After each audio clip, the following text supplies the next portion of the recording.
जय हिंद दोस्तों। हम लोग कक्षा 10 के विद्यार्थियों के लिए मैथ का रिवीजन कर रहे हैं। कल मैथ का रिवीजन पूरा नहीं हो पाया, बैटरी हमारी माइक की बैटरी कम होने के कारण। तो आज हम लोग उस रिवीजन को आगे बढ़ाते हुए बहुपद का एक चैप्टर है, दो चरों वाला रैखिक समीकरण। अगर उसके बारे में बात किया जाए तो जो चैप्टर का नाम है दो चरों वाले रैखिक समीकरण, तो इसका मतलब ये हुआ कि ऐसा समीकरण जिसमें दो चर राशियां हो और उनका जो घात हो एक हो, उसे हम लोग दो चरों वाला रैखिक समीकरण कहेंगे। अगर हम जैसे व्यापक समीकरण की बात करें तो a1x plus b1y plus c1 equal to 0। अगर और बात करें a2x plus b2y plus c2 बराबर 0। इन व्यापक समीकरणों को हम लोग अगर गुणांकों के अनुपात में देखें तो इनसे हमारी दो चीजें निकल के आएंगी। एक आलेखन विधि, आलेखन की पद्धति आएगी, एक समीकरण का हल आएगा। अगर इनके अनुपात की बात करें, अगर अनुपात a1 upon a2 is not equal to b1 upon b2 हो तो इसका आलेखन पद्धति होती है एक प्रतिच्छेदी रेखा। इसे हम लोग प्रतिच्छेदी रेखा कहते हैं।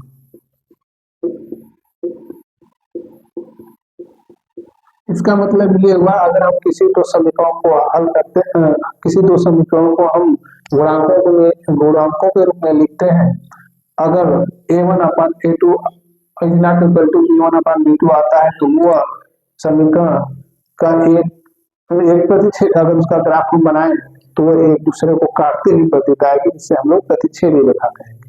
अगर इस समीकरण को हल किया जाए तो उसका एक हल होगा जो असमान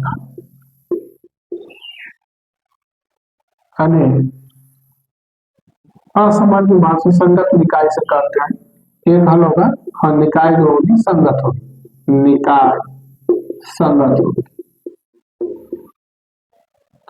इसी प्रकार अगर हम दूसरी स्थिति की बात करें, इसमें हमारे तीन स्थितियां उत्पन्न होती है। अगर हम दूसरी स्थिति की बात करें तो दूसरी स्थिति होता है a1 upon a2 equal to b1 upon b2 is not equal to c1 upon c2। अगर किसी समीकरण की ये स्थितियां उत्पन्न होती है, उनके गुणांक इस रूप में आते हैं, तो उस समीकरण को जब हम आलेख द्वारा अधिग्राम द्वारा प्रदर्शित करेंगे तो वे एक समांतर रेखा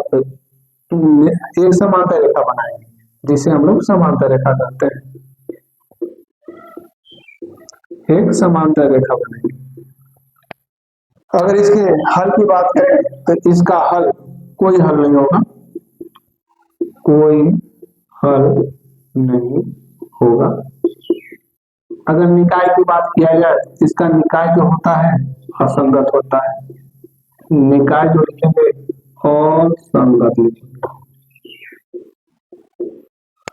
उसके बाद हम लोग तीसरी स्थिति की बात करें तो तीसरी स्थिति हमारी जो निकल के आती है वो होता है a1 upon a2 equal to b1 upon b2 equal to c1 upon c2।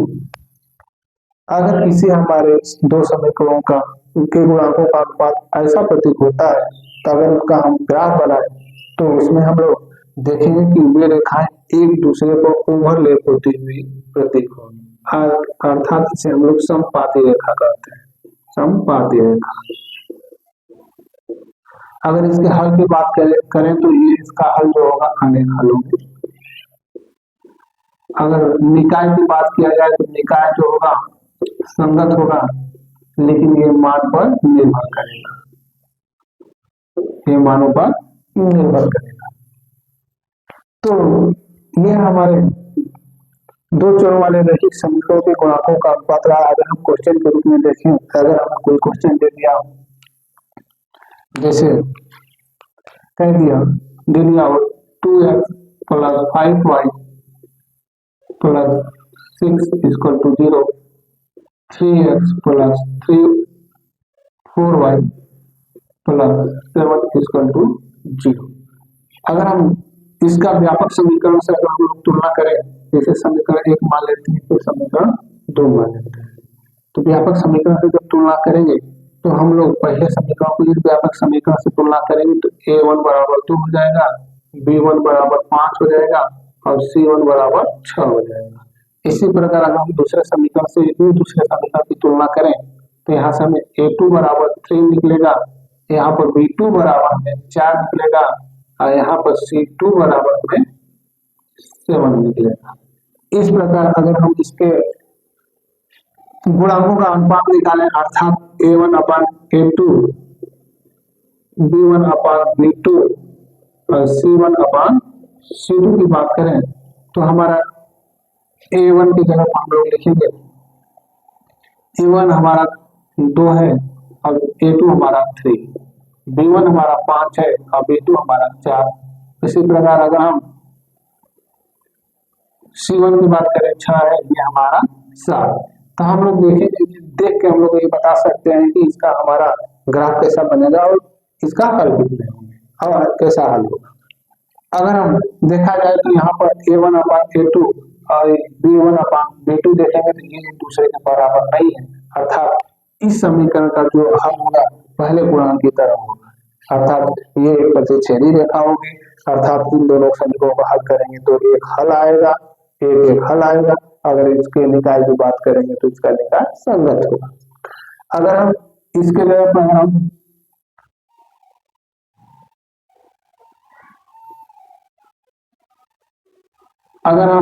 इसके जगह पर ऐसे पूछ लेंगे 10/15 कर दें तो यहाँ पर ऐसा करने पर हमारा जो b का मान होगा यहाँ पर 10 हो जाएगा, b1 का मान b2 का मान जो होगा 15 हो जाएगा। इस प्रकार हम लोग यहाँ 10 लिखेंगे, यहाँ पर हम लोग 15 लिखेंगे, ऐसे काटे तो 5 दूनी के 10 5 जाए 15, अर्थात b1 बटा b2 बराबर 10 हो जाएगा। ऐसे देखा जाए तो a1 upon a2 equal to b1 upon b2, अन्य दोनों बराबर हो जाएंगे और ये अगर c1 अपान c2 की बात करें तो ये बराबर नहीं होगा, अर्थात हमारे दूसरे निकाय की तरह होगा। अर्थात अब उस समीकरण को हल करें तो कोई हल नहीं हमें मिलेगा और एक अगर ग्राफ द्वारा प्रदर्शित करें तो ये समीकरण हमारा एक समांतर रेखा है। इसी प्रकार हम लोग तीसरे वाले को भी हम हल कर सकते हैं, इसे भी हम बराबर करके बराबर का मतलब इसे भी 3 लिख दिया जाए, यहाँ पर 2 लिख दिया जाए, यहाँ पर आप 3 लिख दें तो यहाँ पर c1 बराबर हो जाएगा 3 और c2 बराबर हो जाएगा c1 बराबर हो जाएगा 2 और c2 बराबर हो जाएगा 3। तो यहाँ पर ये भी 2/3 हो जाएगा। यहाँ पर देखेंगे तो हमारे 2/3 2/3 2/3 तीनों बराबर हो गए, अर्थात हमारा तीसरा जो निकाय होगा उसमें मिलेगा। तो अगर इसके आलेखन प्रकृति की बात करें, अगर हम ग्राफ द्वारा इसे प्रदर्शित करेंगे तो एक रेखा को दूसरी रेखा ओवरलैप होती हुई हमें मिलेगी, अर्थात वो समपाती रेखा कहलाएगी। उसके बाद अगर हल की बात करें अनेक हलों में, अगर निकाय की बात करें तो निकाय संगत और निर्भर होगी। अब हम लोग इस चैप्टर के बाद अगले चैप्टर निर्देशांक ज्यामिति की बात करेंगे। तो कोऑर्डिनेट में हम लोग सर्वप्रथम अक्षों की बात करते हैं। ये अक्ष जो होते हैं धरातल पर या समतल पर एक दूसरे को लंब पर काटते हुए यानी समकोण पर काटते हुए प्रतीक आते हैं। निर्देशांक ज्यामिति की बात करें तो इसका प्रयोग हम लोग स्थल पर पृथ्वी पर किसी भी स्थान के भौगोलिक स्थिति को जानने में हम लोग प्रयोग करते हैं। अगर निर्देशांक ज्यामिति की बात किया जाए तो इसमें 2 अक्ष होते हैं। जो हमारा क्षैतिज जो अक्ष होता है उसे हम लोग x अक्ष कहते हैं, जो ऊर्ध्वाधर होता है उसे हम लोग y अक्ष कहते हैं।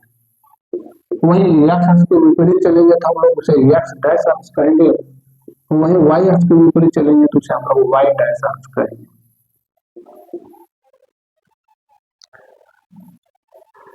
और जो जहां ये काटेगा उसे हम लोग मूल बिंदु कहेंगे, मूल बिंदु। इसका मान हम 0 लिखते हैं। अगर हम x मूल बिंदु से अगर x अक्ष की ओर चलेंगे तो हम लोग प्लस मानते हैं, अगर मूल बिंदु से x अक्ष की ओर चलते हैं तो माइनस मानते हैं। इसी प्रकार अगर हम मूल बिंदु से y अक्ष की ओर चलते हैं तो हम लोग प्लस मानते हैं, वही मूल बिंदु से अगर हम y डैश ओर चलते हैं तो इसे हम लोग माइनस मानते हैं। तो हम देखेंगे कि ये जो हमारे अक्षांश से 4 भागों में बांट रखा है, तो इन चारों भागों का नाम दिया गया है। पहले वाले भाग को हम लोग प्रथम चतुर्थांश कहते हैं, प्रथम चतुर्थांश, चतुर्थांश। अगर दूसरे वाले की बात किया जाए तो इसे हम लोग द्वितीय चतुर्थांश कहते हैं, द्वितीय चतुर्थांश। अगर इसकी बात करें तो इसे हम लोग तृतीय चतुर्थांश करेंगे।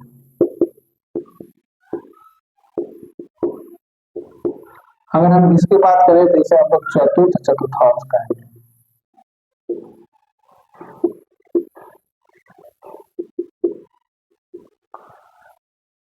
प्रत्येक चतुर्थांश में हम लोग बिंदु के निर्देशांक को लिखते हैं। बिंदु के निर्देशांक की बात किया जाए, बिंदु के निर्देशांक की बात किया जाए, बिंदु के निर्देशांक को हम लोग एक्स और वाई के रूप में लिखते हैं। एक्स जो होता है एक्स अक्ष पर चली गई दूरी होती है, एक्स अक्ष पर चली गई दूरी। तो ये वाई की बात करें तो ये वाई अक्ष पर चली गई दूरी होती है।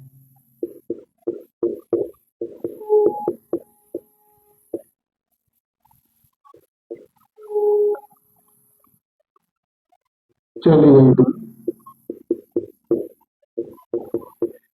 अर्थात मूल बिंदु से मूल क्षैतिज पर अगर जो भी हम लोग दूरी चलेंगे उसे हम लोग एक्स अक्ष पर चली गई दूरी बोलेंगे। वहीं अगर वाई अक्ष पर जो भी हम दूरी चलेंगे, आधा जो भी दूरी चलेंगे हम उसे वाई अक्ष पर चली गई दूरी बोलते हैं।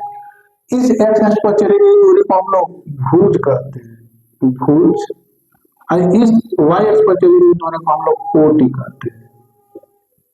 तो ये आपको तीनों बातें समझ में आना चाहिए या मालूम होना चाहिए कि बिंदु के निर्देशांक को हम लोग एक्स और वाई के रूप में लिखते हैं। एक्स जो होता है एक्स अक्ष पर चली गई दूरी होती है, जैसे हम लोग कुछ कहेंगे। वही जो वाई अक्ष होता है तो वाई अक्ष पर चली गई दूरी होती है, जिसे हम लोग कोटि कहते हैं। तो इसी प्रकार अगर बिंदुओं को हमें दर्शाना हो तो हम लोग एक्स और वाई के रूप में दर्शाएंगे। अगर यहाँ पर देखा जाए तो हम लोग अगर मूल बिंदु से एक्स पर चलना चाहे तो इधर हम लोग प्लस चाहेंगे, अगर वाई पे चलना चाहे तो वाई भी हमारा इसमें प्लस होगा। अर्थात प्रथम चतुर्थांश का जो चिन्ह होता है प्लस प्लस होता है। उसी प्रकार अगर द्वितीय चतुर्थांश की बात करें तो पहले हम लोग एक्स लिखेंगे, फिर हम लोग वाई लिखेंगे। अगर एक्स की बात करेंगे तो एक्स अगर मूल बिंदु के एक्स डैश की ओर चलेंगे, एक्स अक्ष पर चली गई दूरी जो होगी हमारी माइनस होगी। इसी प्रकार अगर हम वाई अक्ष पर चलेंगे यानी ऊपर चलेंगे तो हमारी जो दूरी होगी प्लस होगी। अतः द्वितीय चतुर्थांश में हमारा चिन्ह होगा माइनस और प्लस। इसी प्रकार हम तृतीय चतुर्थांश की बात करें तो एक्स अक्ष पर चली गई दूरी जो होगी हमारा माइनस, अगर वाई अक्ष पर चली गई दूरी देखा जाए तो माइनस, यानी तृतीय चतुर्थांश में तो हमारा चिन्ह होगा माइनस माइनस होगा। इसी प्रकार चतुर्थ चतुर्थांश की बात करें तो पहले हम लोग एक्स लिखेंगे फिर वाई लिखते हैं। अगर इसे देखा जाए तो एक्स अक्ष पर चली गई दूरी तो हमारी प्लस हो जाएगी और वाई अक्ष पर चली गई दूरी हमारी माइनस होगी। इस प्रकार हम प्रत्येक चतुर्थांश में हम चिन्ह देते हैं।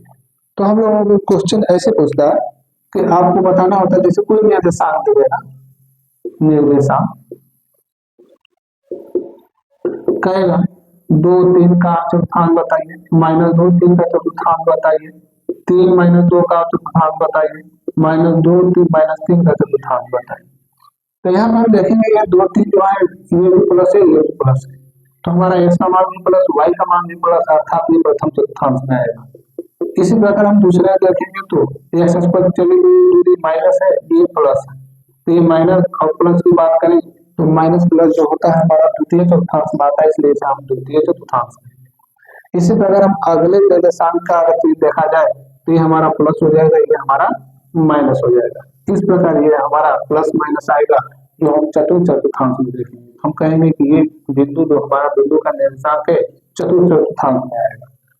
फिर अगर हम यहाँ से -2 और -3 की बात करें तो यहाँ से माइनस माइनस दोनों निकल के आएगा, माइनस माइनस की बात करें तो ये हमें तृतीय चतुर्थांश मिलेगा, अर्थात ये हमारी बिंदु जो होगी तृतीय चतुर्थांश में होगी।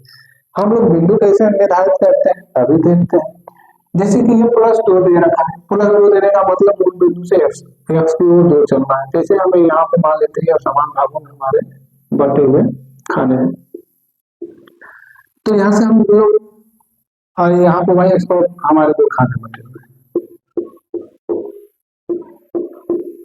बराबर।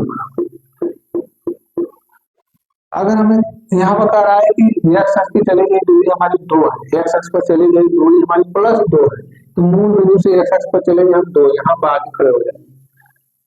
फिर कह रहा है कि वाई अक्ष पर चली गई दूरी हमारी 3 है, यानी वाई अक्ष पर 1 2 3 आके यहाँ खड़े हो जाए, तो ये इधर यहाँ से इधर चलेगा, ये यहाँ से इधर चलेगा, ये जहाँ एक दूसरे को काटेंगे वही जो बिंदु होगी, जहाँ ये काटेंगे वही बिंदु ये इसका निर्देशांक होगा, अर्थात इस बिंदु का निर्देशांक जो होगा 2 और 3 होगा। इसी प्रकार और लोगों को कर सकते हैं, जैसे हम लोग इसका देखते हैं -2 -3 का, तो यहाँ पे -2 और -3 देखना है। एक्स अक्ष पर चली गई -2, एक्स अक्ष पर चली गई माइनस, इधर चला जाता है मूल बिंदु पे, तो 1 2 यहाँ पर आ गए, यहाँ पर आने का मतलब ऐसे चलेंगे। फिर वाई अक्ष पर चली गई दूरी -3 है, आने वाई अक्ष पर मूल बिंदु के नीचे चला जाता है माइनस में, तो वो भी 3 चलना, 1 2 3, यहाँ पर चलेंगे तो आप ऐसे चलेंगे, ये जहाँ बिंदु काटेगा तो इस बिंदु का निर्देशांक हम लोग -2 और -3 लिखेंगे। तो इस प्रकार हम लोग बिंदुओं को समतल पर दर्शाने का भी काम करते हैं। इसके बाद आपके चैप्टर में 2 और सूत्र दे रखा है, वो 2 सूत्र हैं, 2 बिंदुओं के बीच की दूरी और अंतर विभाजन, रेखा का अंतर विभाजन, उन दोनों सूत्रों को देख लेते हैं। यदि हम 2 बिंदुओं के बीच की दूरी की बात करें, बिंदुओं के बीच की दूरी, इसका मतलब होता है कोई ऐसा रेखाखंड है जो ए और बी है।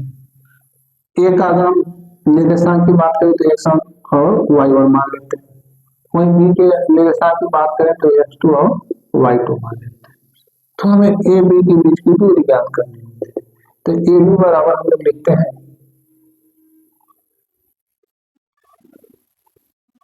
भुजा का अंतर का होल स्क्वायर प्लस कोटि का अंतर का होल स्क्वायर। भुजा का अंतर मतलब एक्स अक्ष पर चली गई दूरी का अंतर प्लस का स्क्वायर प्लस वाई अक्ष पर चली गई दूरी का अंतर का स्क्वायर। इसे हम लोग अगर लिखना चाहें तो ऐसे भी लिख सकते हैं। भुजा हमारा एक x1 है, x2 है, तो इसे हम लोग x1 माइनस x2 का होल स्क्वायर भी लिख सकते हैं प्लस, अब कोटि की बात करें तो एक कोटि y1 है, एक कोटि y2 है, y1 माइनस y2 का होल स्क्वायर हम लोग लिख सकते हैं। इसे हम लोग ऐसे भी लिख सकते हैं, x1 में से x2 घटाए तो हम लोग x2 में से x1 भी घटा के स्क्वायर लिख सकते हैं। ये भी हमारे भुजों का अंतर ही तो हुआ। अगर हम यहाँ पर देखें तो y2 माइनस y1 भी लिख सकते हैं, ये भी तो हमारे कोटियों का अंतर ही तो हुआ। इस प्रकार ये हमारा जो सूत्र होता है 2 बिंदुओं के बीच की दूरी निकालने के काम आता है। अब हम निर्देशांक ज्यामिति में कक्षा 10 के दूसरे सूत्र की बात करें, जो होता है किसी रेखा का अंतर विभाजन। किसी रेखा का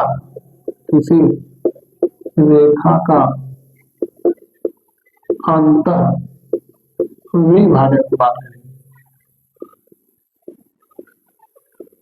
अगर किसी रेखा के अंतर विभाजन की बात करें, जैसे कोई रेखाखंड ए और बी है, कोई रेखाखंड, किसी रेखाखंड लिख लो सही पड़ेगा, किसी रेखाखंड का अंतर विभाजन ए और बी कोई हमारी रेखा है, इसका मध्य बिंदु कोई हमारी बी है। अगर हम ए बिंदु का निर्देशांक x1 y1 लिखे और बी का निर्देशांक x2 और y2 लिखे और वहीं पी का निर्देशांक x और y लिखा जाए, और मैं ये मानूं कि जो पी बिंदु है इन रेखा को m1 और m2 के अनुपात में काटता है, तब हमें यहाँ पर P का निर्देशांक लिखना होता है। तो P का निर्देशांक हम x बराबर हम लिखते हैं m1 x2 plus m2 x1 अपान m1 प्लस m2। इसी प्रकार अगर हम y का मान लिखना चाहें तो y के मान में हम लिखते हैं m1 y2 plus m2 y1 अपान m1 प्लस m2। यहाँ पे ध्यान देने वाली बात है कि अगर हम x बराबर भुज बराबर लिख रहे हैं तो m1 के साथ हमारा दूसरा भुज का गुणा हुआ है फिर प्लस m2 हमारे दूसरे दूरी के साथ हमारे पहले भुज का गुणा हुआ है बटा में हम लोग जिस अनुपात में काटा है उसे हम लोग जोड़ देंगे। इसी तरह अगर हम y की बात करें कोटि की बात करें तो इसमें देखेंगे तो m1 के साथ दूसरा पहले भुजा के साथ दूसरे कोटि का गुणा हुआ है दूसरे भुजा के साथ हमारे पहले भुजा का गुणा है फिर बटा में m1 प्लस m2 है। ये हमारा कक्षा 10 के निर्देशांक ज्यामिति समाप्त होता है। अब हम लोग अगले वीडियो में ट्रिग्नोमेट्री के बारे में पढ़ेंगे। अगर आप लोगों को ये वीडियो अच्छी लगी हो तो लाइक सब्सक्राइब और शेयर करना ना भूलिएगा। Thank you. जय हिंद।